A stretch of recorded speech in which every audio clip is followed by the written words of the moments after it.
support a politician, sit back and then twiddle his thumbs, not understanding that you got Stockholm syndrome.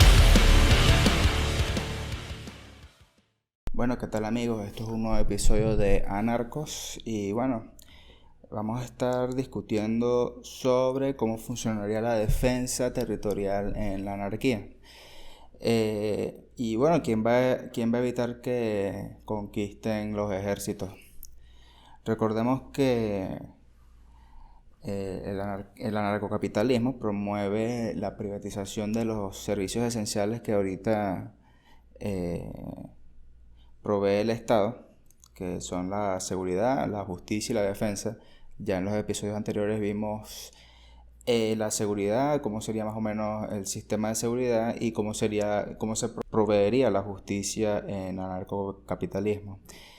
Ya nos queda la defensa territorial.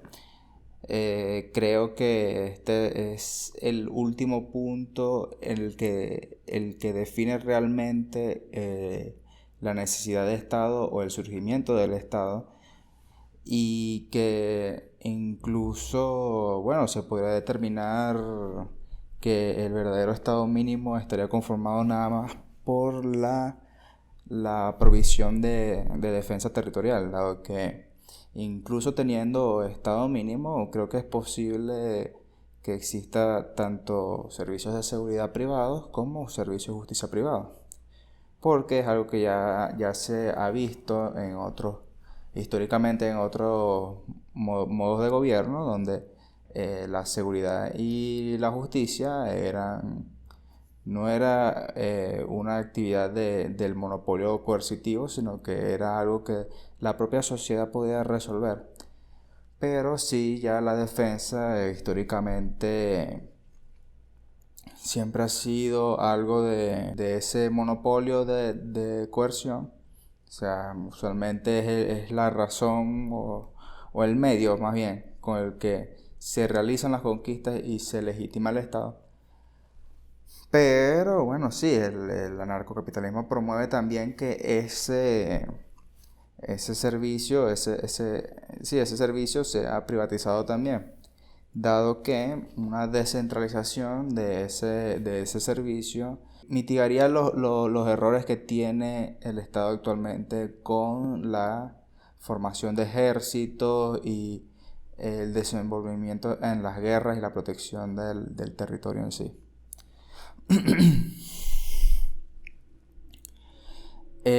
Bueno, usualmente las críticas contra el anarcocapitalismo es que usualmente en anarquía los ejércitos son más pequeños y un Estado podría, con su ejército más grande, conquistar ese territorio. Pero hemos visto históricamente que, por ejemplo, la guerra de guerrilla ha sido una forma eficiente contra los ejércitos del Estado. Por más grandes que sean los estados, la guerra de guerrillas ha sido una forma que ha evitado la conquista por parte de ejércitos más grandes. Algunos ejemplos históricos tenemos, bueno, los casos, el famoso caso de Saigón, donde Estados Unidos perdió contra Vietnam. Estados Unidos no pudo terminar de invadir Vietnam, dado que es complicado tratar de tomar un territorio descentralizado. Otros ejemplos son como Algeria, Irlanda, Afganistán. Actualmente hemos visto un ejemplo de eso. O sea, Estados Unidos tiene un ejército que es bastante poderoso, bastante grande, tiene ventajas incluso tecnológicas y tácticas, y al momento de tratar de intervenir en un territorio donde existen ejércitos descentralizados, no puede porque los costes sobrellevan ese mantenimiento de esa guerra y de tratar de intervenir en ese territorio. Entonces vemos que la ocupación y control de un territorio sin Estado suele ser es más costosa. es más costosa incluso que conquistar un estado con un ejército débil. Eh, o sea, de esto podemos concluir que, por ejemplo, para conquistar un territorio anarquista o anarcocapitalista, habría que conquistar cada vecindario o cada comunidad política que existe en ese territorio. O sea, ¿qué es la ventaja real que tiene el Estado? Que solamente sirve contra otros estados. El Estado, como es una estructura centralizada, al dominar la cabeza del estado que está conquistando, del otro estado que quiere intervenir, ya tiene el control del resto de las instituciones. Es decir, el Estado, los ejércitos del Estado nada más están preparados para tumbar la cabeza, quitar el líder del Estado que están interviniendo, y como ya existe una estructura que es la que mantiene el orden social, entre comillas,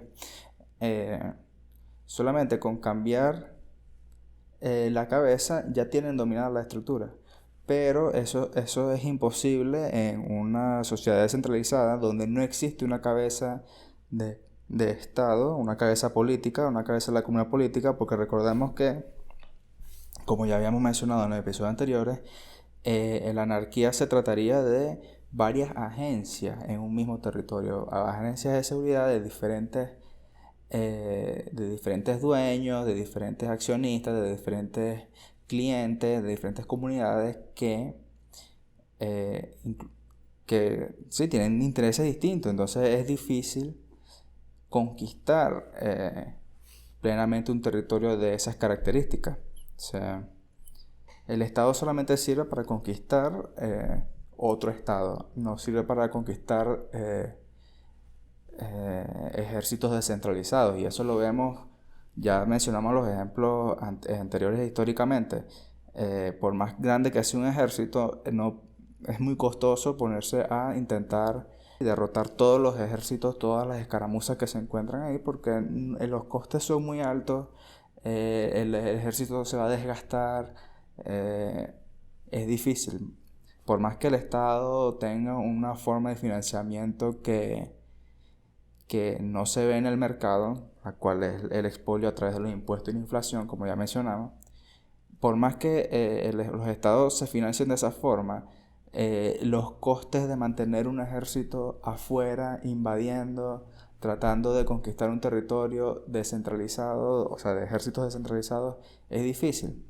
Por eso es que vemos que, bueno, un estado puede conquistar otro estado fácil, pero vemos que los conflictos donde hay siempre, sí, grupos así dispersos en un territorio, vemos que esos conflictos duran años y no logran resolver, por más que tengan la tecnología y el ejército superior tácticamente. O sea, no, es más difícil lograr ese cometido, pues. También tenemos otros casos donde la resistencia no violenta ha sido históricamente efectiva. Por ejemplo, la independencia de la India. Pueden documentarse más al respecto. El movimiento de los derechos civiles en Estados Unidos.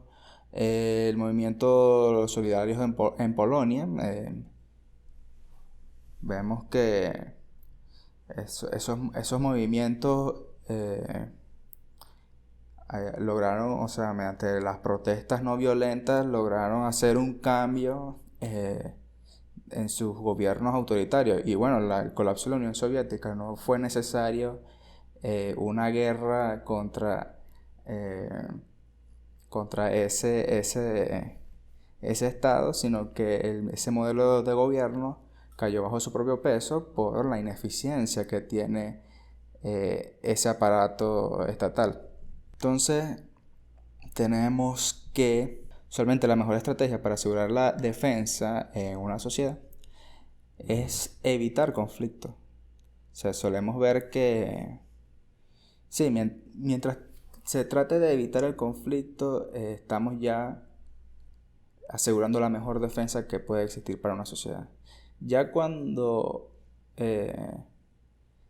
ya te involucra, o sea, ya la sociedad se involucra en una guerra, ya ahí ya el servicio de defensa está fallando. Eh,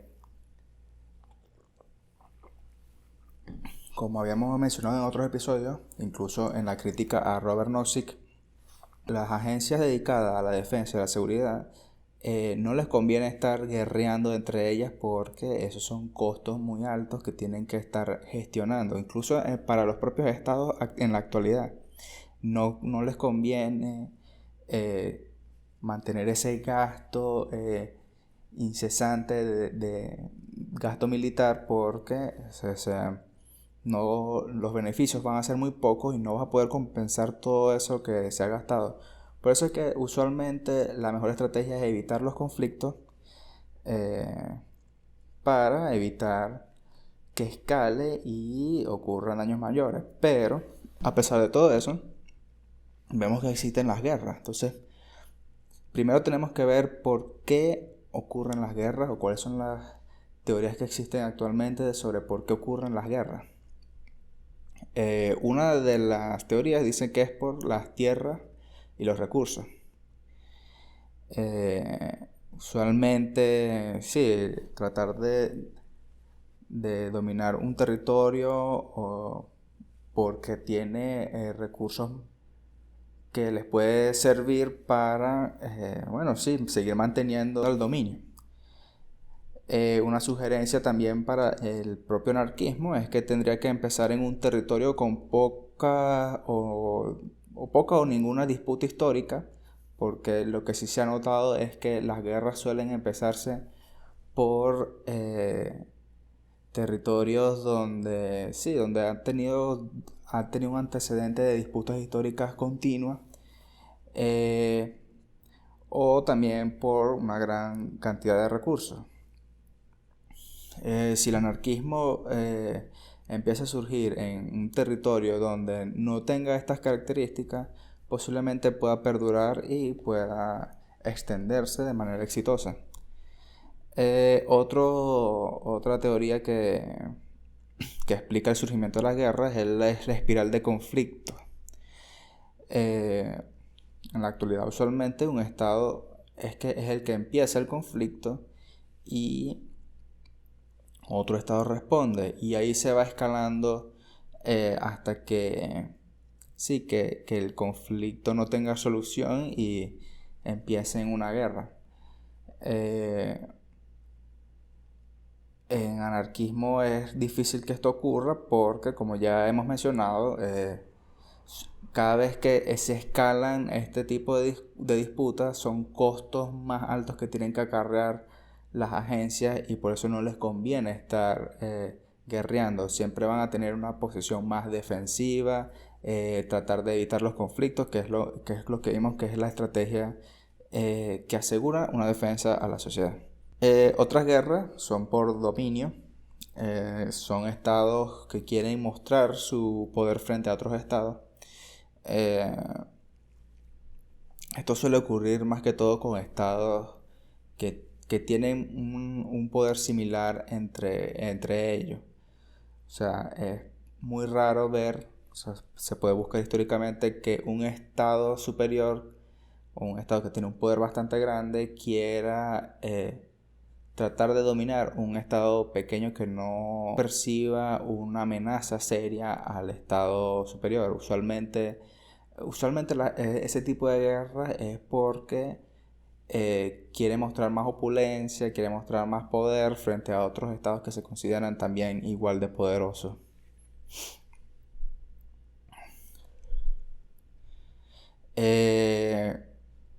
También tenemos, bueno, como evidencia histórica y empírica, estados con mucha diferencia de poder no suelen ir a la guerra entre ellos. Actualmente existen al menos 15 naciones sin ejército. La más notable es Costa Rica. Y otras naciones que tienen ejércitos muy débiles, y vemos que los estados con naciones grandes no los conquistan. Y es por eso, porque esas naciones, por más que parezcan que sean fácilmente conquistables, o sea, tienen la ventaja de poder terminar de dominar ese territorio no suele haber ese incentivo, no suele existir ese interés en dominar un territorio, una nación con un estado o sea, con un ejército tan pequeño. Usualmente las guerras son entre estados que tienen ejércitos comparables entre ellos, como hemos visto en las guerras mundiales y en las demás guerras. Un problema es que tener un ejército grande incrementa el riesgo para tener guerra. O sea, si estamos hablando de que necesitamos Estado para proveer una seguridad a la sociedad, dado que en anarquía todos van a estar locos, matándose entre todos, vemos que si el Estado es necesario para eso, vemos que lo está haciendo de muy mala manera y de manera muy ineficiente, porque vemos usualmente que hay estados que tienen un gran gasto militar y eso incrementa el riesgo para estar en una guerra. O sea, si vemos que un estado está destinando mucho gasto en tener más arsenal militar, más preparación militar, es probablemente que, o sea, lo más probable es que ese estado vaya a la guerra y no esté proveyendo el servicio de defensa que dice que va a proveer de manera eficiente. O sea, si necesitamos estado por eso, el estado lo está haciendo de mala forma. Pero ¿por qué existe esa, o se suele explicar esa correlación entre gasto militar y guerra? Hay varias hipótesis. Algunas dicen, por ejemplo, que el gasto militar crea lobbies a favor de la guerra. O sea, cuando el Estado empieza a destinar gasto público en tener más armamento, más equipamiento militar, va a existir el interés. Recuerden lo que hablamos en los episodios anteriores sobre la búsqueda de rentas y la captura del regulador. Van a existir esos grupos de interés interesados, valga la redundancia, en mantener ese estado de guerra, porque les beneficia a ellos. Van a tener demanda y eso se les va a permitir funcionar, o sea, la industria le va a permitir surgir. Entonces les conviene crear ese lobby político de, ya hay gasto militar. Bueno, nos interesa que siga existiendo ese gasto militar porque nos beneficia como grupo de interés. Y a su vez eso va a terminar en un conflicto ya más adelante, porque como podemos observar, los líderes de Estado suelen comportarse de manera más agresiva cuando sienten que tienen más poder militar. Podemos observar en varias naciones que y lo vemos en las noticias, que están realizando pruebas de ciertas armas, no sé qué, y vemos que el líder que está de ese estado es un maníaco que se siente poderoso por estar, por estar adquiriendo ese tipo de armamentos de guerra y un ejército. Entonces vemos que mientras sí existe esa propensión a tener más gasto a lo militar, vemos que tenemos que el riesgo para generar conflicto se incrementa más. Y bueno, otras naciones también, por el hecho de que estás incrementando tus reservas militares, otras naciones pueden verte como una amenaza. O sea, por eso es que vemos, parece contradictorio, no parece de sentido común, pero, o sea, las naciones que tienen menos ejército o no tienen ejército, como ya mencionamos el caso de Costa Rica y otras 15 naciones que también abolieron sus ejércitos, no se ven como una amenaza y por lo tanto no hay el interés de invadirlos o conquistarlos. En cambio, los que vemos que están ahí jactándose de todas las armas que tienen, de todo el poder militar que tienen, ahí sí hay una seria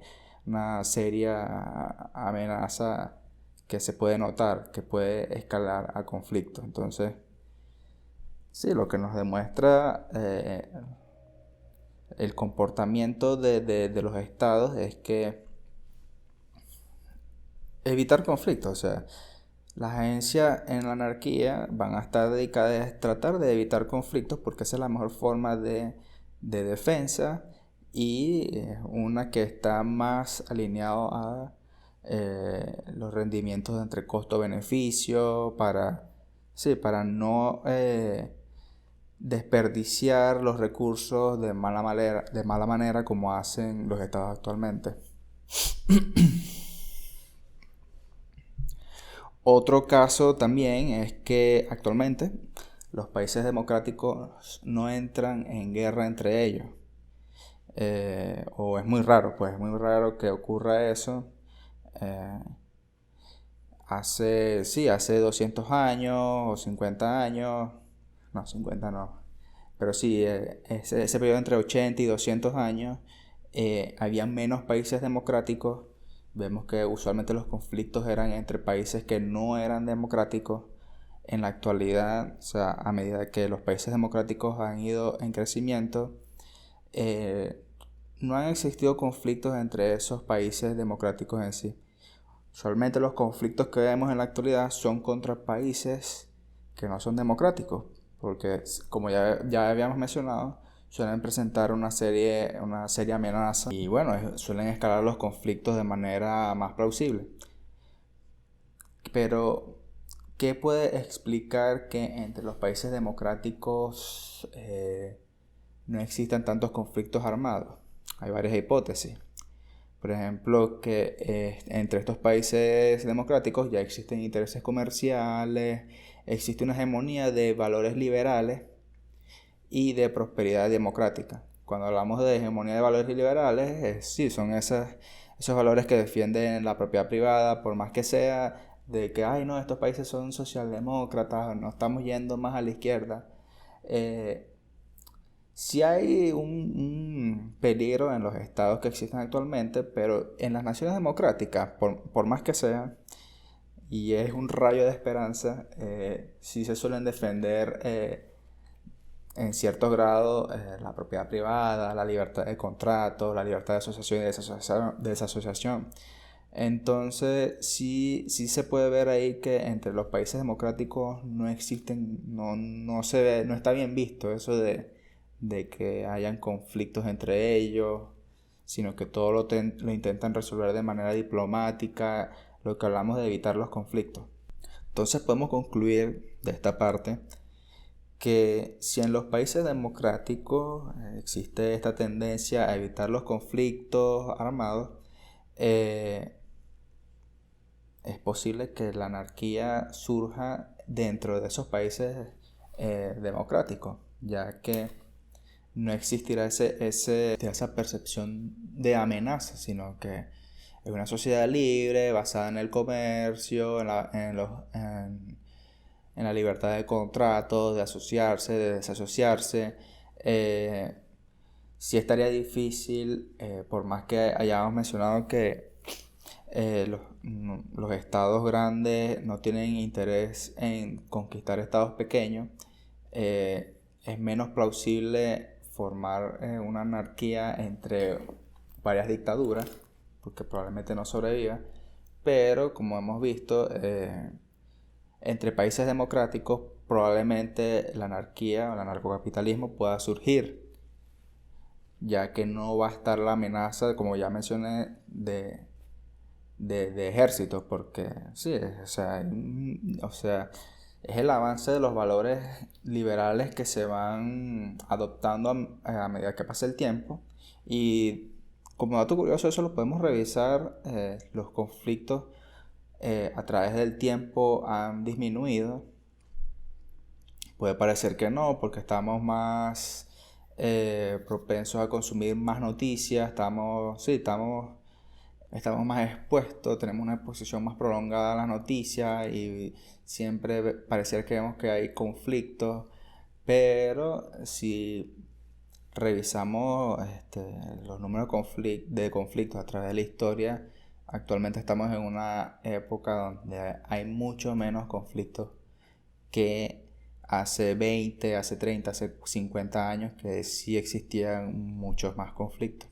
Entonces parece ser que sí hay una tendencia a lo largo del tiempo en el que los conflictos van disminuyendo, y entre esos países que ya adoptan valores liberales tienden a ser más pacíficos.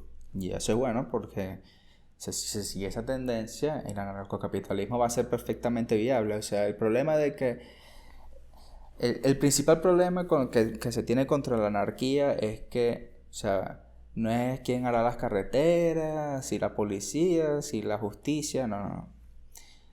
El principal problema es la parte de quién va a defender ese territorio.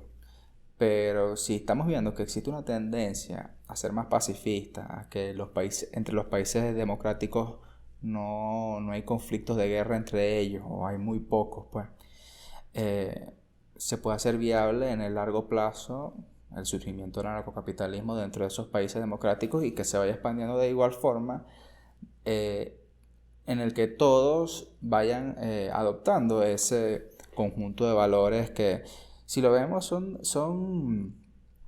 los mismos valores que ya compartimos en el día a día, solamente que está esa noción ahí de que el Estado es necesario, pero no se ve que el Estado es una institución que ha surgido ilegítimamente.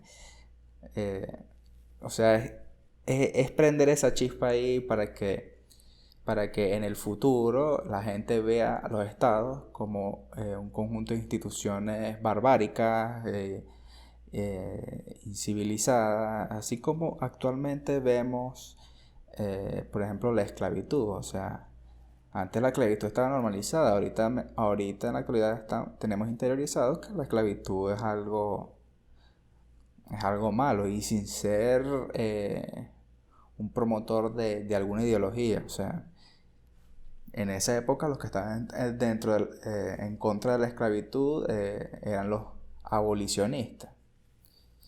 Y actualmente nadie se llama, o sea, la gente está en contra de la esclavitud, pero nadie se llama abolicionista.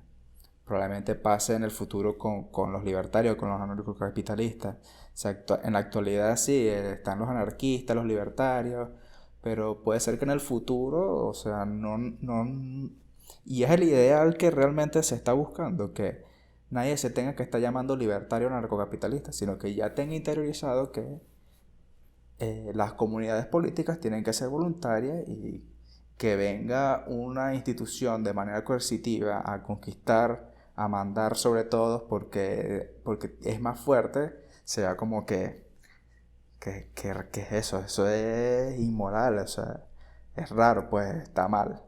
Pero sí podemos ver entonces los problemas que tiene el Estado para para promover o proveer ese servicio de defensa. Usualmente lo suelen hacer mal. Más bien la propia existencia de Estado promueve no la defensa de la sociedad, sino el ataque hacia esta. Usualmente hemos visto que históricamente los estados tienen un historial de promover guerras injustas, o sea, que no tienen sentido, que no cumplen esa función de proteger a la sociedad, sino que cuestiones arbitrarias de conquistas, cuestiones ideológicas, que en realidad no es el deber ser. Otro grave problema es que los estados crean las armas de destrucción masiva. Históricamente las armas de destrucción masiva han sido creadas por los estados. Ellos han invertido bastante dinero en desarrollar este tipo de armas. O sea, en ninguna otra institución, ya sea del mercado, privada, voluntaria o cualquier otra, ha tenido ese incentivo de crear armas de destrucción masiva, que sí han hecho los estados, y el cual suele ser sí peligroso, porque es imposible mantener el secreto de desarrollo de estas armas. Una vez mostrada en acción este tipo de armas, los demás estados tienen el incentivo también de tratar de desarrollar ese tipo de armamento.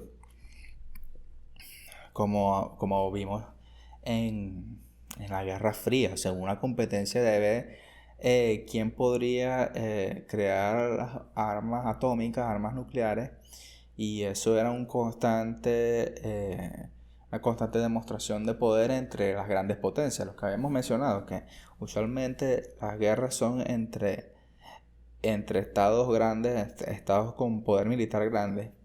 Entonces en la Guerra Fría estaban estas naciones mostrando su capacidad militar, las bombas ahí, y eso sí es un grave problema de los estados.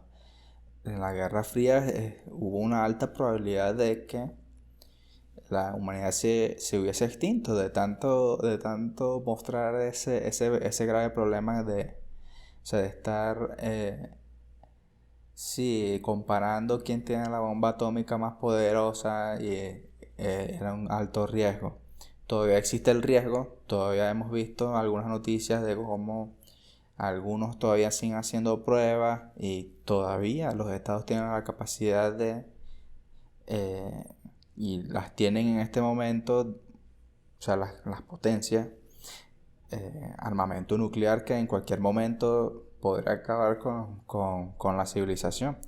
Y eso nos lleva a que todas las personas, independientemente de su preferencia política e ideología, existe la obligación moral de minimizar estas amenazas, de estar en contra de esto para que no escale en un conflicto en el que no haya vuelta atrás.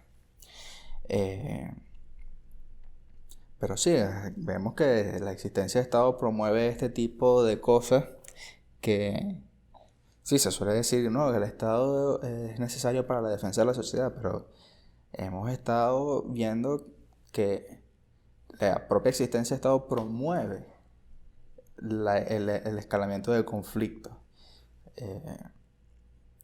Si es algo que no debería ser, que sí, todos, como ya mencioné ahorita, tenemos la obligación moral de evitar estas amenazas, tratar de que los estados no tengan esa capacidad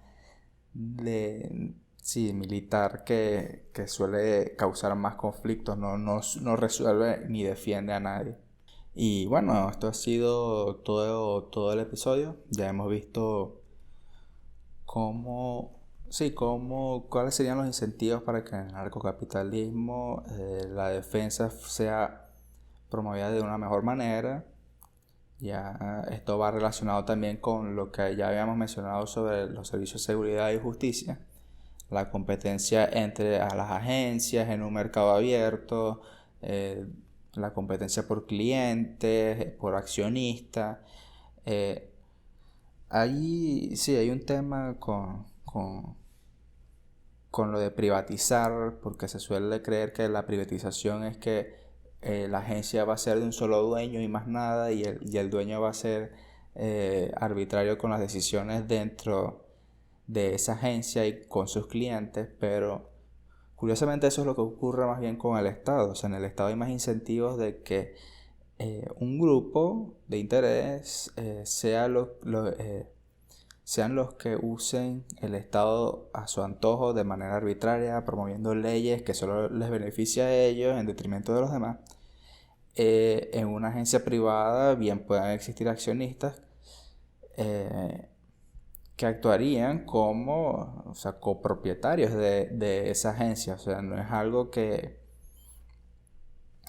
va a estar un solo dueño ahí, el CEO, el CEO monarca de la agencia tal. O sea, no, o sea, la idea es que, y es algo que existe en la actualidad de nuevo, o sea, lo reitero porque se suele comparar como que no, el anarcocapitalismo es utópico porque está pensando en cosas, en instituciones que no existen, un modo de pensar de los seres humanos que no existe. No, o sea, el anarcocapitalismo es, o sea, la revisión de cómo funcionan los mercados en la actualidad y traspolarlo a esos otros servicios que provee el Estado actualmente, y que no vemos que existe diferencia porque es eso, la naturaleza humana es de cierta forma, es algo intrínseca y no se ve por qué en los demás sectores del mercado funciona de una forma, no tendría por qué funcionar de manera distinta en eso justo, en esos servicios que debería tener el Estado, ¿no? O sea, y existen ejemplos, básicamente no existe, si fuera como dicen los estatistas, de que el monopolio es necesario, o sea, existiría ya actualmente un monopolio mundial sobre todos los estados. Pero como vemos que no es así, sino que incluso entre países existe cierta descentralización, cada país tiene su ejército, cada país tiene sus leyes, cada país tiene su modo de proveer seguridad y justicia. La propuesta narcocapitalista es que sea a un nivel más descentralizado que la existencia de países, sino que sean varias agencias alrededor del mundo, de diferentes dueños, de diferentes accionistas, diferentes clientes, y en competencia, que es eso, que permita la provisión de estos 3 servicios esenciales de manera más eficiente. Si estos servicios son esenciales para la sociedad, no deberían estar en manos de los estados, porque los estados son un monopolio, ya habíamos mencionado, y es algo de que todo el mundo tiene como conocimiento compartido. O sea, sabemos que los monopolios son malos, porque el monopolio de estos servicios sí va a funcionar, administrado por el Estado. O sea, está la contradicción. Y bueno, esto ha sido todo el episodio, espero les haya gustado. Recuerden suscribirse a las redes sociales, Anarcospod. Y bueno, compartan también este contenido, comenten también sobre estos temas para ver qué se puede discutir o qué se puede resolver. También tengo material para recomendarles. Lo que trato de exponer aquí solo es un esbozo de todo el material que existe explicando todo esto. Yo sé que suele ser la barrera de entrada para entender estas ideas suele ser muy alta, pero es curioso porque ocurre con el libertarismo de que para entender el libertarismo hay que leer muchos conceptos, hay que leer muchos libros, hay que entender mucho lenguaje técnico, pero para las demás ideologías no, para el socialismo, para el nacionalismo, para la socialdemocracia, para el republicanismo, no, todo ese conjunto de ideas es fácil, pero no, o sea, todas las ideas tienen una teoría desarrollada, incluso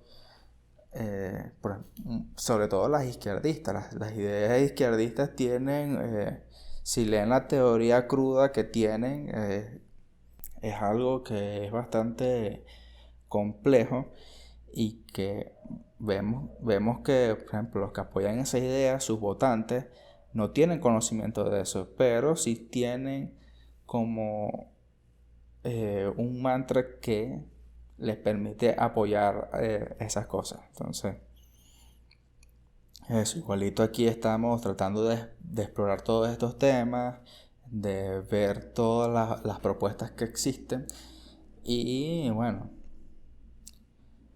ver de qué va bien las ideas del anarcocapitalismo, el anarquismo, los diferentes tipos de anarquía que hay, etc. Bueno, me extendí más, eso fue todo por hoy y recuerden que político no es gente.